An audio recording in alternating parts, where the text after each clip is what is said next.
আসসালামু আলাইকুম, welcome back to my channel Antu cooking এর ভিডিওর পক্ষ থেকে সবাইকে স্বাগতম জানাচ্ছি। আশা করছি সবাই অনেক বেশি ভালো রয়েছেন। আলহামদুলিল্লাহ আমি ভালো রয়েছি। অনেকদিন ধরেই মনে মনে ভাবছিলাম একটি বড় সাইজের ভাপা পিঠা তৈরি করব। তবে হাত আলসেমির কারণে এটা একদমই তৈরি করা হচ্ছিল না।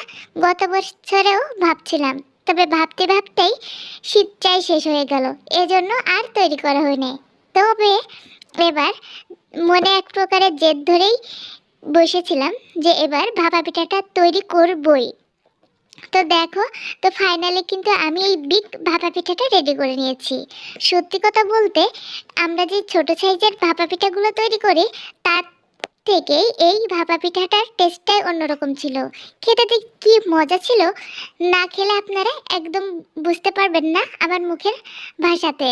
কারণ এটা অন্যান্য ভাপা পিঠা থেকে একেবারে আলাদা ছিল। আপনারা বাসায় একবার হলেও এমন সুন্দর ভাপা পিঠার টেস্ট নিতেই পারেন। আমি গ্যারান্টি সহ বলতে পারছি, কারণ আপনারা এটা একবার তৈরি করলে একেবারে হতাশ হবেন না, এতটাই টেস্টি হয়।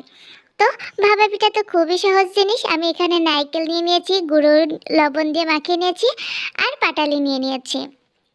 তো আমি কিন্তু এখানে ভাতের চালটা দিয়ে গুঁড়োটা কেটে নিয়ে কুটে নিয়েছিলাম। আর এদিকে ছোট ছোট কিন্তু আমি ভাপা পিঠা কিছুটা তৈরি করে নিচ্ছি। আর চালটা লবণ দিয়ে মাখিয়ে নিয়েছি, যেভাবে আমরা ভাপা পিঠাটা তৈরি করি ঠিক সেমভাবেই। তবে এগুলো কিন্তু আমি চেলে নিয়েছি, হ্যাঁ, আপনারাও চেলে নেবেন। তো এই যে আমি এই রাইস কুকারের যে স্ট্যান্ডারটা থাকে তার উপর একটি নেট, ওই যে মিষ্টির আমরা যে নেটে নিয়ে আসি সেই নেটটাকে আমি সুন্দর মতো ধুয়ে নিয়েছিলাম। আর অবশ্যই স্ট্যান্ডারের উপরে আপনারা কিন্তু প্রথমে তেল অথবা বাটার কিংবা ঘি দিয়ে ব্রাশ করে নেবেন, নাহলে নিচে এঁটে যাবে। তো প্রথমে আমি এক লেয়ার গুঁড়োটা ছড়িয়ে দিয়েছি। দেন তারপরে আমি এখানে পাটালি কুচিয়ে রেখেছিলাম, তো পাটালিগুলো সুন্দর মতো করে বিছিয়ে দিচ্ছি। তো আপনারা ঠিক সুন্দর মতো করে বিছিয়ে দেবেন, সমানভাবে বিছিয়ে দিবেন, কোথাও যাতে ফাঁকা না থাকে। তো দেখতে পাচ্ছেন আমি কিন্তু সুন্দর মতো এটাকে বিছিয়ে নিয়েছি। তো বিছিয়ে দেওয়া হয়ে গেলে আমি এর উপর থেকে আবারও গুঁড়ো দিয়ে দিচ্ছি। আমি কিন্তু দুটি লেয়ার করব, এতে কিন্তু পিঠাটা কাটার পরেও দেখতে খুবই সুন্দর দেখা যাবে। তো দেখুন, আমি কিন্তু সুন্দর মতো করে গুঁড়ো দিয়ে দিয়েছি যাতে পাটালিটা না দেখা যায়। তারপরে গুঁড়োটাকে সমান করে আবারও সুন্দর মতো করে পাটালি দিয়ে দিতে হবে। তবে আপনারা মনে রাখবেন এক একটা লেয়ার যেন সমান হয়, তাহলে পিঠাটাও তৈরি হবে সুন্দর মতো, অর্থাৎ তৈরি হওয়ার পরে পিঠাটা কাটলে সুন্দর দেখা যাবে। তো আমি এখানে পাটালিটা দিয়ে দিয়েছি সুন্দর মতো করে। আর এই যে এখানে আমি নারকেলের একটি বড় সাইজের নারকেলের এক মালা, সম্পূর্ণ মালার নারকেলটা আমি কুড়ে নিয়েছিলাম, তো সম্পূর্ণটাই এখানে আমি দিয়ে দিচ্ছি। কারণ ভাপা পিঠায় নারকেল না হলে যেন একদম মজাই লাগে না। তবে অনেকেই এর টেস্ট বাড়ানোর জন্য এখানে আপনারা কাজু বাদাম, পেস্তা বাদাম, চীনা বাদাম, কিশমিশ কিংবা গুঁড়ো দুধ ব্যবহার করতে পারেন। তো নারকেলগুলো দেওয়া হয়ে গেলে আমি এর উপরে আবারও সুন্দর মতো করে গুঁড়োটা বিছিয়ে দিচ্ছি। তো গুঁড়োটা বিছিয়ে দিয়ে নিয়েছি। এখন সুন্দর মতো করে নারকেল কিংবা পাটালি দেখা যেন না যায় সেভাবে করে সুন্দর করে সমান করে আমি গুঁড়োটাকে ছড়িয়ে দিচ্ছি। দেখতে পাচ্ছেন স্ট্যান্ডারে কিন্তু সামান্য অল্পখানি কি খালি রয়েছে, তাছাড়া পুরোটা স্ট্যান্ডার কিন্তু ভরে গিয়েছে। তো এই যে এর ফাঁকে কিন্তু আমি এই ছোট ভাপা পিঠা খেয়ে নিচ্ছিলাম। তো দেখতে পাচ্ছেন আমাদের ভাপা পিঠা এই পর্যায়ে কিন্তু রেডি হয়ে গিয়েছে। আপনারা এইভাবে আঙুল দিলেই বুঝতে পারবেন।